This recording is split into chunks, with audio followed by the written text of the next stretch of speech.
তিনি যে আমাকে দৈনন্দিন 5 বার আল্লাহর ঘর, নিজের ঘর, মসজিদে হাইয়া আলাস সালাহ বলে ডাকতেছে, হাইয়া আলাল ফালাহ বলে ডাকতেছে, তিনার হাতে তো আমার জান। তারটাকে আমরা কয়বার সারা দিলাম? তারটাকে আমরা কয়বার সারা দিলাম? মালিকের ফোন আসার সাথে সাথে আমি তার দোকানে ব্যাট করলাম, অথচ এই চাকরি গেলে আরো বহু চাকরি আছে। কিন্তু আল্লাহ তাআলা আমাদেরকে দৈনন্দিন 5 বার ডাকতেছে, যার হাতের ভিতরে আমার জান, এই জান একবার চলে যায়, দ্বিতীয়বার আসার সম্ভাবনা নাই। এই জান একবারই আসবে, এই প্রাণ আমাদের মাঝে একবারই। এটা যদি আমাদের কাছ থেকে চলে যায় তাহলে এটা কখনো ফিরে আসবে না। সেই প্রাণকে বাঁচানোর জন্য, সেই প্রাণ যাতে, সেই জান যাতে জাহান্নামের আগুনে না চলে, নষ্ট হয়ে যায়, এটার জন্য আমরা কয়বার আল্লাহ তাআলা ডাকে সাড়া দিয়েছি? কয়বার আল্লাহ তাআলা আমাদেরকে ডাকতেছে? কই কখনো তো এই কথা আমি বলি নাই, আরে নামাজের আযান দিয়েছি, কাজকর্ম বন্ধ, চলো আল্লাহ তাআলা ডাকে সাড়া দিয়েছি। আল্লাহ তাআলা ডাকতেছে, আমাকে আল্লাহ তাআলার দরবারে সেজদা দিতে হবে। কয়জন আমরা মসজিদে আসছি, কিন্তু আল্লাহ তাআলা যদি আমাদের উপর এই সময় নারাজ হয়ে যায়, অসন্তুষ্ট হয়ে যায়, তাহলে হতে পারে আমার জীবনটা কি হয়ে যাবে? মুহূর্তের মধ্যেই নষ্ট হয়ে যাবে। নাউযুবিল্লাহ। আল্লাহ তাআলা আমাদেরকে হেফাজত করুন। সম্মানিত মুসলিয়ান کرام, নামাজ এমন গুরুত্বপূর্ণ এক ইবাদত যেটা স্বয়ং আল্লাহ পাক রব্বুল আলামিন নিজেই উম্মতের জন্য দান করেছেন।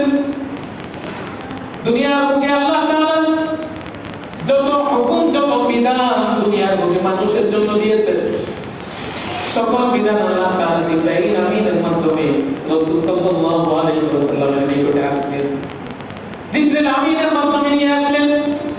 কিন্তু নামাজ এমন একটা গুরুত্বপূর্ণ ইবাদত, যেই গুরুত্বপূর্ণ ইবাদত আল্লাহ তাআলা জিবরাইল আমিনের মাধ্যমে করেন নাই। সেই মিরাজের মধ্যে আল্লাহ পাক রব্বুল আলামিন তার হাবিব মুহাম্মদ মুস্তাফা সাল্লাল্লাহু আলাইহি ওয়াসাল্লামকে নিজের কাছে ডেকে নিয়ে গেলেন, সম্মানের সাথে নিজের কাছে ডেকে নিয়ে গেলেন।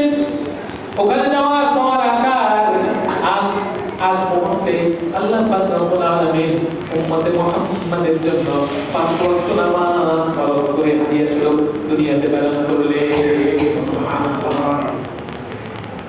এটা এমন এক গুরুত্বপূর্ণ ইবাদত, এই ইবাদত যাতে কোনো মানুষ এই ইবাদতের মধ্যে কোনো অলসতা না করে, মানুষ এই ইবাদতের মধ্যে যাতে করে কোনো কথা না বলতে পারে, এই ইবাদতের ক্ষেত্রে মানুষ যাতে কোনো ইখতিলাফ না করতে পারে, এই জন্য আল্লাহ তাআলা এই ইবাদত মানুষের উপর ফরজ করার জন্য জিবরাইলকেও মাধ্যম করেন না। জিবরাইলকেও কি করেন নাই? মাধ্যম করেন নাই। স্বয়ং আল্লাহ তাআলা কোরআনের মধ্যে সেই কথা ইরশাদ করেন, উসজুদু ওয়াবতালি, এই দুনিয়ার আমি আমার বান্দারা তোমরা সিজদা করো এবং আমার নিকটবর্তী হও। সুবহানাল্লাহ। তোমরা সিজদা করো এবং আমার নিকটবর্তী হও। তার মানে বুঝে যায় নামাজের মধ্যে সবচেয়ে উল্লেখযোগ্য রুকুন হলো সিজদা, যে সিজদার মাধ্যমে আমরা আল্লাহ তাআলার নৈকট্য লাভ করতে পারি। সুবহানাল্লাহ। হাদিসের মধ্যে রাসূল করিম সাল্লাল্লাহু আলাইহি ওয়াসাল্লাম ইরশাদ করেন, আকারাবু মা ইয়াকুনুল আবদু মির রাব্বিহি ওয়া হুয়া সাজিদ। বান্দা সিজদার অবস্থায় তার রবের সবচেয়ে বেশি নিকটবর্তী হয়। সুবহানাল্লাহ। যখন বান্দা সিজদায় যায়, দুনিয়ার মধ্যে বান্দা আল্লাহ তাআলার নিকটবর্তী হয় কোন সময়? যখন বান্দা কোথায় যায়? সিজদায় যায়। সিজদায় গিয়া বান্দা সুবহান রাব্বিয়াল আলা মনে মনে বলতেছে, আর আরো শাজিমের মধ্যে সেটা কম্পন সৃষ্টি হইতেছে। সুবহানাল্লাহ। এই কারণেই আল্লাহ পাক রব্বুল আলামিন বান্দাদের উদ্দেশ্যে বলে, যদি কোনো বান্দা আমার নিকটবর্তী হইতে চাও, যদি কোনো বান্দা আমার নৈকট্য লাভ করতে চাও, যদি কোনো বান্দা সে জান্নাতকে অর্জন করতে চাও, তাহলে তোমরা বেশি বেশি সিজদা করো। আর বেশি বেশি সিজদা করার জন্য তোমাদেরকে অবশ্যই নামাজ পড়তে হবে। কারণ নামাজের একটা রুকুনই হলো কি? সিজদা। যত বেশি নামাজ হবে, তার যত বেশি নামাজ পড়বে, যে যত রাকাত নামাজ পড়বে, তার তত বেশি কি হবে? সিজদা হবে। যার যত বেশি সিজদা হবে, সে তত বেশি আল্লাহ তাআলার নিকটত্ব লাভ করতে পারবে, সে তত বেশি আল্লাহ তাআলার নিকটবর্তী বান্দা হতে পারবে। সুবহানাল্লাহ। করব তো আমরা সিজদা।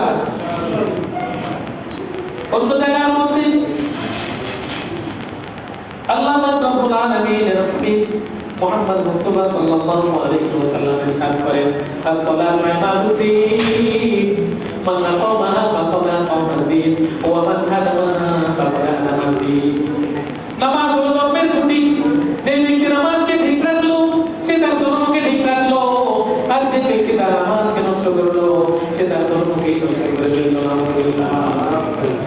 এই ঘরের মধ্যে যেরকম কয়েকটা খুঁটি রয়েছে, পিলার রয়েছে, কোন জায়গায় যদি কোন পিলারের মধ্যে অসুবিধা দেখা দেয় তাহলে আমরা নিশ্চিতভাবে বলতে পারবো এই বিল্ডিং এর বেশি দিন মেয়াদ নাই, এই বিল্ডিং এর মেয়াদ বেশি দিন নাই।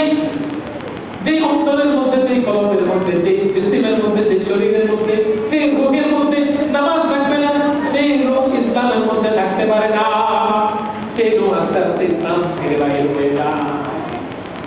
রাসূল কারীম সাল্লাল্লাহু আলাইহি ওয়াসাল্লাম আরো বান্দাদের উদ্দেশ্যে কঠিন একটা বার্তা বলেন, তুমি মুসলিম না কাফির, তুমি মুসলিম না কাফির সেটা তোমাকে পরিচয় করতে হবে নামাজের মাধ্যমে, সেটা তোমাকে নামাজের মাধ্যমে পরিচয় করতে হবে।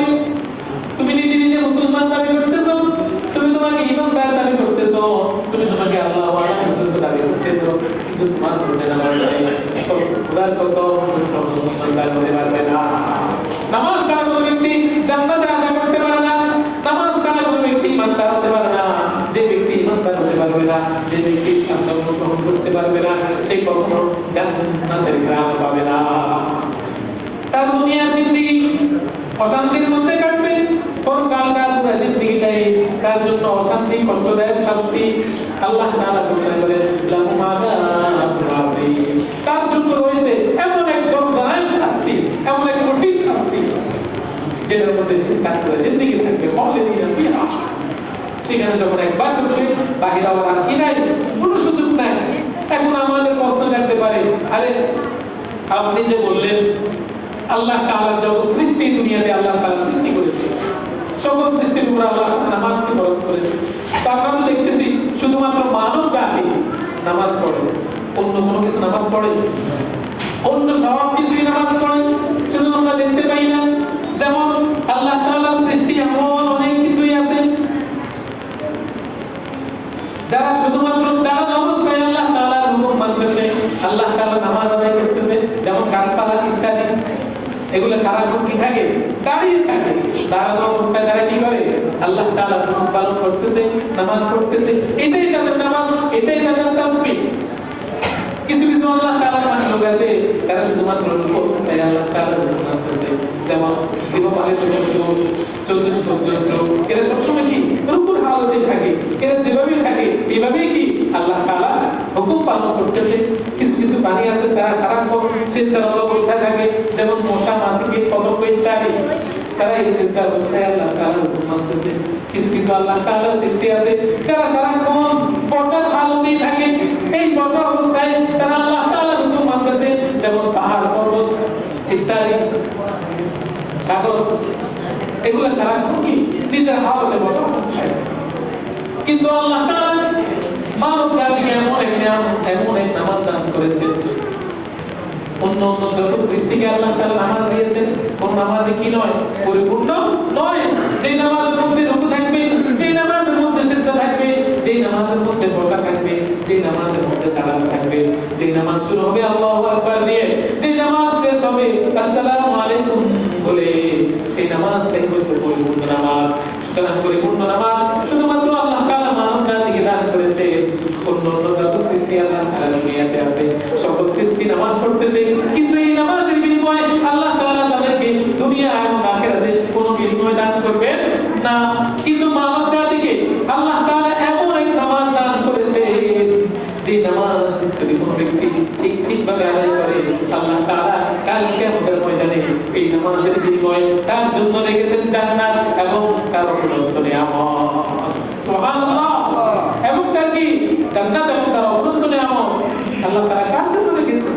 মানব জাতির জন্য। যেহেতু মানব জাতিকে আল্লাহ তাআলা পূর্ণাঙ্গ নামাজ দান করেছেন। সময় একেবারে শেষ হয়ে গেছে, এক দুইটা হাদিস বলে শেষ করে দিচ্ছি। আল্লাহ পাক রব্বুল আলামিন তার প্রিয় রাসূল মুহাম্মদ সাল্লাল্লাহু আলাইহি ওয়াসাল্লামকে নামাজের আদেশ দিয়েছেন। সূরা তোহা 132 নম্বর আয়াতের মধ্যে আল্লাহ তাআলা তার হাবিবকে বলতেছেন ওয়ামুর আহলাকা বিসসালাতি ওয়াসতাবির আলাইহা।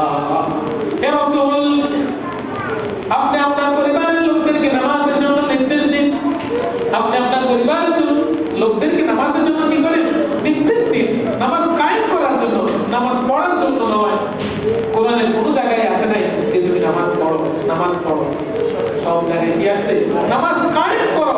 শুধুমাত্র একা একা নামাজ পড়লে হবে না।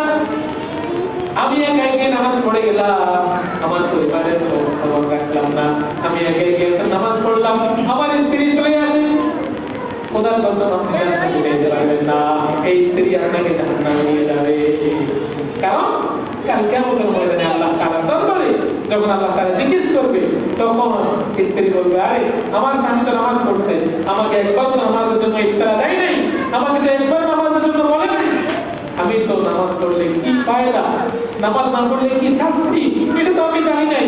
উনি তো হুজুরদের মুখ থেকে শুনছে, ওলামায়ে কেরামের মুখ থেকে শুনছে, আমাকে আসে বলে নাই। সুতরাং আমি যদি আজকে জাহান্নামে যাইতে হয়, আমার স্বামীকেও কি জাহান্নামে যাইতে হবে। এই কারণে আল্লাহ তাআলা কোরআনের মধ্যে কোন জায়গায় বলে নাই যে নামাজ পড়ো, সকল জায়গায় বলছে ওয়াকিমুস সালাহ ওয়া আতুজ যাকাত ওয়ারকাউ মা'আল রাকিঈন। তোমরা নামাজকে কি করো? প্রতিষ্ঠা করো, নামাজ কায়েম করো। নামাজ কায়েম করার অর্থ এই নয় যে আমি একাই কি নামাজ পড়ে ফেললাম।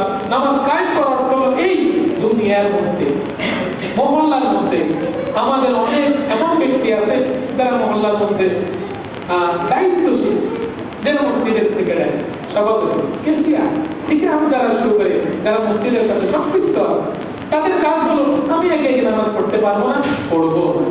আমি আসার সাথে সাথে দোকানের মধ্যে যারা বসে আছে তাদেরকে নামাজের জন্য কি করতে হবে? পাঁচ ওয়াক্ত নামাজের পাঁচবার দাওয়াত দিতে হবে, বলতে হবে, বুঝাইতে হবে। যদি তারা কাজ করেও না আসে, তাহলে আমার দায়িত্ব কি? তারা যদি না আসে, তাদের কপাল তারা।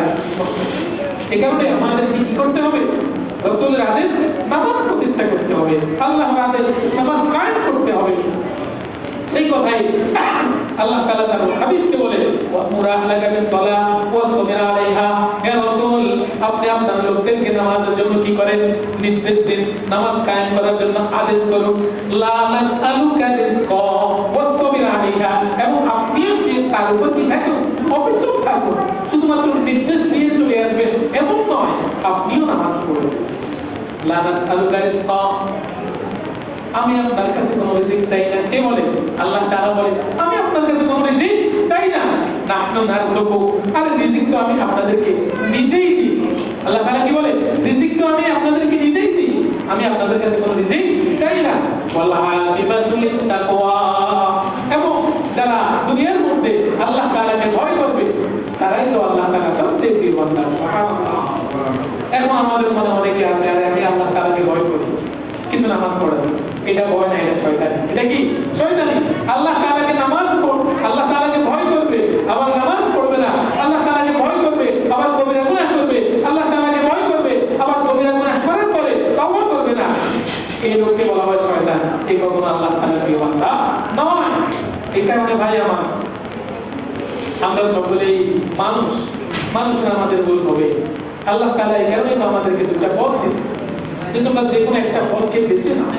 যদি কখনো উল্টা পথে চলে যাও, আশার কি আছে? সুযোগ আছে। তওবা করার মাধ্যমে আল্লাহ তাআলার প্রিয় বান্দা হওয়া যায়। এক ব্যক্তি পুরো জিন্দেগিতে কোনো গুনাহ করে নাই, আরেক ব্যক্তি দুনিয়াতে গুনাহ করতে করতে করতে করতে পাহাড় সমপরিমাণ গুনাহ করে ফেললো। তারপরে মৃত্যুর আগে সে তওবা করে আল্লাহ তাআলার রাস্তায় ফিরে আসলো। তাহলে আল্লাহ তাআলার কাজ করায় কে সবচেয়ে বেশি প্রিয়? যে তওবা করে আল্লাহ তাআলার কাছে ফিরে আসে, সেই আল্লাহ তাআলা সবচেয়ে বেশি প্রিয়। এই কারণে ভাই আমার, যারা আমরা নামাজ পড়ি, আস্তে আস্তে নামাজের জন্য অভ্যাস করি। আমাদের সকলের উপরে নামাজ ফরজ হয়েছে। নামাজ ছাড়া কোনো বাঁচার সুযোগ নেই। আমি আপনাদের সামনে যে হাদিসগুলো আজকে নিয়ে আসলাম, এগুলা বলতে বলতে যদি বলি তাহলে দুইটা বেজে যাবে। শেষ একটা হাদিস বলে শেষ করে দিচ্ছি, এটা আমরা নুরানির মধ্যেও পড়েছি। ইন্না আউয়ালা মা ইউহাসাবু বিল আবদু ইয়াওমাল কিয়ামাতি মিন আমালিহি সালাতু। আল্লাহ রাসূল সাল্লাল্লাহু আলাইহি ওয়াসাল্লাম বলেন, কাল কিয়ামতের ময়দানে সর্বপ্রথম নামাজের হিসাব হবে। কিসের হিসাব? নামাজের হিসাব।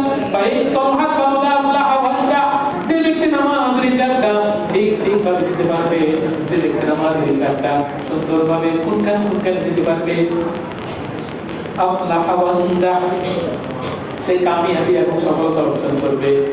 ওয়া ইন ফাসাদাত ফাকাদ খাবা ওয়া খাসির, আর যে ব্যক্তি নামাজের হিসাব ঠিকভাবে দিতে পারবে না, তার মতো হতভাগা, সে ব্যর্থ হবে, সে বিপদের মধ্যে পতিত হবে। কাল কিয়ামতের ময়দানে যদি কোনো ব্যক্তি বিপদের মধ্যে পড়ে, কঠিন বিপদ, বাঁচার আর কোনো কি নাই, সুযোগ নাই। এই কারণে ভাই আমার, আমাদের এখানে আমরা যারা বসবাস করি, আমাদের মহল্লা, আমরা এই যে আজকে আসলাম, আমাদের মসজিদে দেখেন জায়গা হইতেছে না, কিন্তু আমরা যদি 5 ওয়াক্ত নামাজে মসজিদে আসি, তাহলে আমাদের সমাজ, আমাদের এলাকা, আমাদের মহল্লা অনেক বেশি সুন্দর হবে, অনেক বরকতময় হবে। অন্য এলাকা থেকে যখন মানুষ আসবে দেখবে, তখন তাদের কাছেও ভালো লাগবে। বরকত কোনো জিনিসই নাই, কি কারণে? নামাজ ছেড়ে দিয়েছে। আমি আপনাদেরকে বয়ান করতেছি, আমার ভাই কি অবস্থা। এই কারণে আল্লাহ তাআলার কাছে আমরা দোয়া করি, আল্লাহ তাআলা আমাদের প্রত্যেককে মৃত্যুর আগ পর্যন্ত ঠিকভাবে 5 ওয়াক্ত নামাজ বা জামাত মসজিদে আদায় করার তৌফিক দান করুন। সর্বপ্রথম আল্লাহ তাআলা আমাকে এবং আমাদের প্রত্যেককে যে কথাগুলো বললাম, সেই কথাগুলোর উপর আমল করার তৌফিক দান করুন। ওয়া আখিরু দাওয়ানা আলহামদুলিল্লাহ। যারা কাবলা তোমার পড়েনি,